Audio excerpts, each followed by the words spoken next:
લઈને આવ્યો છું એની વધુ વાત કરીશ કે તમને એક મારે વાત કરવી છે કે હાલ ચૂંટણી ચાલે એમાં ભાજપની અંદર નક્કી કરેલું છે કે ભાઈ અમારે વડાપ્રધાન મોદી સાહેબ છે અને ફરી તમે જો બહુમતી આપશો તો ભાજપની અંદર વડાપ્રધાન મોદી સાહેબ રહેશે।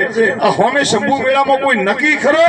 તમે એમ કહો કે રાહુલ છે એ કોઈ નક્કી નથી કર્યું ને હજુ તો તમને યુવાનો બતાવું વડાપ્રધાન માટેના હોય તો ઉમેદવારો બતાવું।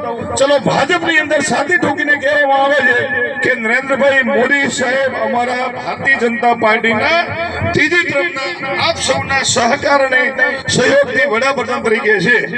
હવે હોમે તમને હું ગણાવવાની શરૂઆત કરું। ચલો રાહુલ ગાંધી તમને પસંદ છે? કોઈને સોનિયાજી પસંદ, બેન માયાવતી પસંદ, બેન મમતા પસંદ, મુલાયમસિંહ ના દીકરા જેને કેટલા હિન્દુઓને ગોળીએ મરાઈ નાખ્યા એવા અખિલેશ પસંદ, લાલુ પ્રસાદ જેલમાંથી હમણાં આયા ગાયનો ચારો ખાઈને એનો દીકરો તેજસ્વી અને પ્રતાપ બંને ઝઘડે પસંદ, દક્ષિણ ભારત કે જે રામની સામે સવાલ ઉઠાવે એવા તમને કોઈ ડીએમકે ના કોઈ એ રાજા બીજા પસંદ?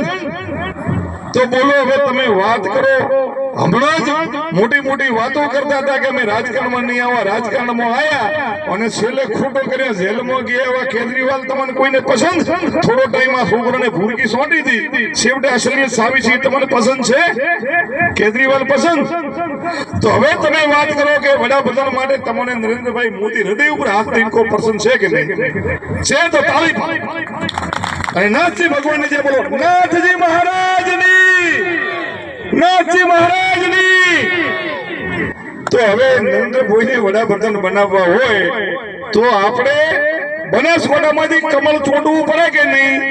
આ કમળ જાય તો નરેન્દ્રભાઈ વડાપ્રધાન બને, રાઈટ? આ ચૂંટણી કોઈ તાલુકા જિલ્લા પંચાયતની નથી। ગમો અણગમો મત રાખજો, જાતિ ભેદ ભૂલી જાજો।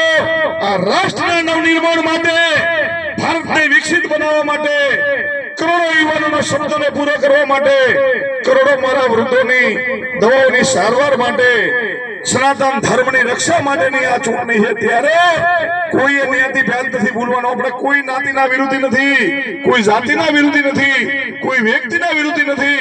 આપણે માત્ર એ વિચારધારાના વિરોધી છે કે રામને માનતા નથી, એફિડેવિટ કરે કે રામ તો કાલ્પનિક છે, રામ ભક્તો પર ગોળીઓ ચલાવે એના વિરોધી છે। અને જે રામ મંદિર બનાવવામાં મદદ કરે એને સમર્થન કરનારની વિચારધારા, સનાતન સંસ્કૃતિની વાત કરનારની વિચારધારાના ટેકેદાર આપણે છીએ।